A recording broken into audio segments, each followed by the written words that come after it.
जय माता दी दोस्तों, जय श्री हरि। स्वागत है आपका हमारे YouTube चैनल अभव्या वर्ल्ड में। सर्वमंगल मांगल्ये शिवे सर्वार्थ साधिके शरण्ये त्र्यंबके गौरी नारायणी नमोस्तुते।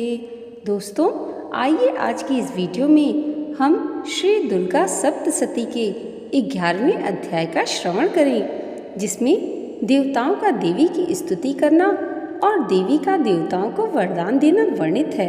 महर्षि मेधा कहते हैं, दैत्य के मारे जाने पर इंद्रादि देवता अग्नि को आगे करके कात्यायनी देवी की स्तुति करने लगे। उस समय अभिष्ट की प्राप्ति के कारण उनके मुख खिले हुए थे। देवताओं ने कहा, हे शरणागतों के दुख दूर करने वाली देवी, तुम प्रसन्न हो। हे संपूर्ण जगत की माता, तुम प्रसन्न हो। विंध्येश्वरी, तुम विश्व की रक्षा करो, क्योंकि तुम इस चर और अचर की ईश्वरी हो।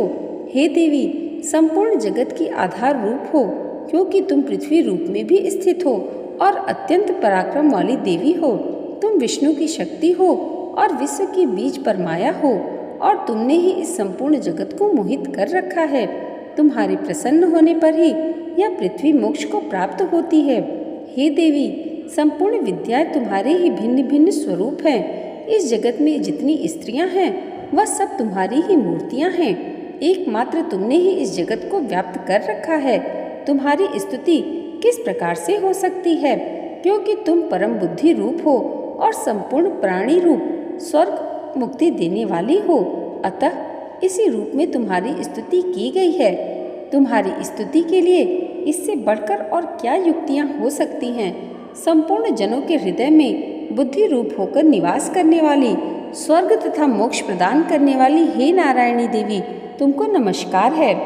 कला काष्ठा आदि रूप से अवस्थाओं को परिवर्तन की ओर ले जाने वाली तथा प्राणियों का अंत करने वाली नारायणी, तुमको नमस्कार है।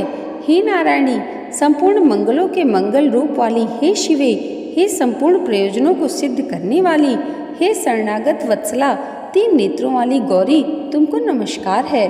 सृष्टि स्थित तथा संहारक की शक्ति भूता सनातनी देवी, गुणों का आधार तथा सर्व सुखमयी नारायणी, तुमको नमस्कार है। हे शरण में आए हुए शरणागतों, दीन दुखियों की रक्षा में तत्पर, संपूर्ण पीड़ाओं को हरने वाली हे नारायणी, तुमको नमस्कार है। हे नारायणी, तुम ब्राह्मणी का रूप धारण करके हंसों से जुते हुए विमान पर बैठती हो तथा कुश से अभिमंत्रित जल छिड़कती रहती हो, तुम्हें नमस्कार है। माहेश्वरी रूप से त्रिशूल, चंद्रमा और सर्पों को धारण करने वाली है महावृषभ वाहन वाली नारायणी, तुम्हें नमस्कार है। मोरों तथा मुकुटों से घिरी रहने वाली महाशक्ति को धारण करने वाली हे कौमारी रूप धारिणी निष्पाप नारायणी, तुम्हें नमस्कार है। हे शंख, चक्र, गदा, फरश्रांग, धनुष रूप आयुधों को धारण करने वाली वैष्णवी शक्ति रूपा नारायणी, तुम हम पर प्रसन्न हो, तुम्हें नमस्कार है। हे दांतों पर पृथ्वी धारण करने वाली वाराह रूपिणी कल्याणमयी नारायणी, तुम्हें नमस्कार है। हे उग्र नृसिंह रूप से दैत्यों को मारने वाली, त्रिभुवन की रक्षा में संलग्न रहने वाली नारायणी, तुम्हें नमस्कार है। हे मस्तक पर किरीट और हाथ में महावज्र धारण करने वाली, सहस्त्र नेत्रों के कारण उज्ज्वल वृत्तासुर के प्राण हरने वाली इंद्रिय शक्ति हे नारायणी, तुम्हें नमस्कार है। हे शिवदूती स्वरूप से दैत्यों के महामद को नष्ट करने वाली, हे घोर रूप वाली, हे महाशब्द वाली, हे नारायणी, तुम्हें नमस्कार है। दाढ़ों के कारण विकराल मुख वाली, मुंडमाला से विभूषित मुंडमर्दिनी चामुंडा रूपा नारायणी, तुम्हें नमस्कार है। हे लक्ष्मी, लज्जा, महाविद्या, श्रद्धा, पुष्टि, स्वधा, ध्रुवा, महारात्रि तथा महाविद्या रूपा नारायणी, तुमको नमस्कार है। हे मेधा, सरस्वती, सर्वोत्कृष्ट ऐश्वर्य रूपिणी, पार्वती, महाकाली, नियंता तथा ईश रूपिणी नारायणी, तुम्हें नमस्कार है। हे सर्वस्वरूप सर्वेश्वरी, सर्वशक्ति युक्त देवी, हमारी भय से रक्षा करो, तुम्हें नमस्कार है। हे कात्यायनी, तीनों नेत्रों से भूषित यह तेरा सौम्य मुख सब तरह के डरों से हमारी रक्षा करे, तुम्हें नमस्कार है। हे भद्रकाली, ज्वालाओं के समान भयंकर, अति उग्र एवं संपूर्ण असुरों को नष्ट करने वाला तुम्हारा त्रिशूल हमें भयों से बचाए, तुमको नमस्कार है। हे देवी, जो अपने शब्द से इस जगत को पूरित करके दैत्यों के तेज को नष्ट करता है, वह आपका घंटा इस प्रकार हमारी रक्षा करे। जैसे कि माता अपने पुत्रों की रक्षा करती हैं। हे चंडिके, असुरों के रक्त और चर्बी से चर्चित जो आपकी तलवार है वह हमारा मंगल करे, हम तुमको नमस्कार करते हैं। हे देवी, तुम जब प्रसन्न होती हो तो संपूर्ण रोगों को नष्ट कर देती हो, और जब रुष्ट हो जाती हो तो संपूर्ण वांछित कामनाओं को नष्ट कर देती हो। और जो मनुष्य तुम्हारी शरण में जाते हैं उन पर कभी विपत्ति नहीं आती, बल्कि तुम्हारी शरण में गए हुए मनुष्य दूसरों को आश्रय देने योग्य हो जाते हैं। अनेक रूपों से बहुत प्रकार की मूर्तियों को धारण करके इन धर्मद्रोही असुरों को तुमने संहार किया है। वह तुम्हारे सिवा कौन कर सकता था? 14 विद्याएं, 60 शास्त्र और चारों वेद तुम्हारे ही प्रकाश से प्रकाशित हैं, उनमें तुम्हारा ही वर्णन है। और जहाँ राक्षस, विषैले सर्प, शत्रुगण हैं, वहाँ और समुद्र के बीच में भी तुम साथ रहकर इस विश्व की रक्षा करती हो। हे विश्वेश्वरी, तुम विश्व का पालन करने वाली विश्वरूपा हो, इसलिए संपूर्ण जगत को धारण करती हो। इसलिए ब्रह्मा, विष्णु, महेश की भी वंदनीय हो। जो भक्ति पूर्वक तुमको नमस्कार करते हैं वह विश्व को आश्रय देने वाले बन जाते हैं। हे देवी, तुम प्रसन्न हो और असुरों को मारकर जिस प्रकार हमारी रक्षा की है, ऐसे ही हमारे शत्रुओं से सदा हमारी रक्षा करती रहो। संपूर्ण जगत के पाप नष्ट कर दो और पापों तथा उनके फलस्वरूप होने वाली महामारी आदि बड़े बड़े उपद्रवों को शीघ्र ही दूर कर दो।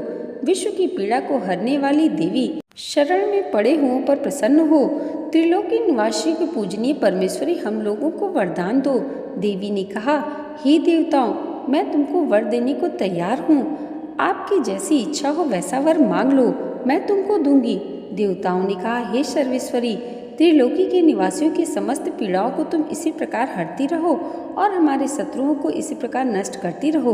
देवी ने कहा, वैवस्वत मनवंतर के 28वें युग में 2 और महाअसुर शुंभ और निशुंभ उत्पन्न होंगे।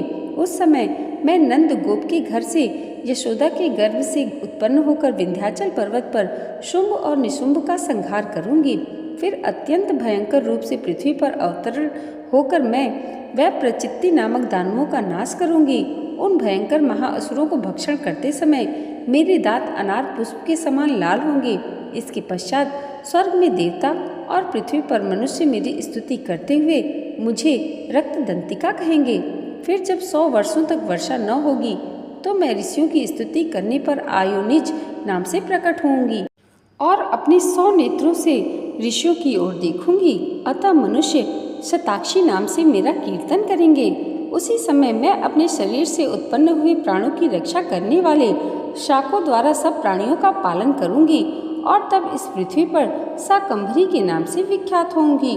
और इसी अवतार में मैं दुर्ग नामक महाअसुर का वध करूंगी और इससे मैं दुर्गा देवी के नाम से प्रसिद्ध होंगी। इसके पश्चात जब मैं भयानक रूप धारण करके हिमालय निवासी ऋषियों महर्षियों की रक्षा करूंगी, तब भीमा देवी के नाम से मेरी ख्याति होगी। और जब फिर अरुण नामक असुर तीनों लोगों को पीड़ित करेगा, तब मैं असंख्य भ्रमरों का रूप धारण करके उस महादैत्य का वध करूंगी। तब स्वर्ग में देवता और मृत्युलोक में मनुष्य मेरी स्तुति करते हुए मुझे भ्रामरी नाम से पुकारेंगे। इस प्रकार जब जब पृथ्वी राक्षसों से पीड़ित होगी, तब तब मैं अवतरित होकर शत्रुओं का नाश करूंगी। यहाँ पर श्री दुर्गा सप्तशती का 11वां अध्याय समाप्त होता है। बोलिए दुर्गा माता की जय। दोस्तों, आज की ये वीडियो अगर आपको अच्छी लगी हो तो कमेंट बॉक्स में जय माता दी जरूर लिखिएगा और इसे लाइक, और हमारे चैनल पर पहली बार आए हैं तो सब्सक्राइब करना मत भूलिएगा। माँ अम्बे की कृपा आप सबके जीवन पर सदैव ऐसे ही बनी रहे, इसी मंगल कामना के साथ मिलते हैं अगले वीडियो में। तब तक के लिए जय माता दी, जय श्री हरि।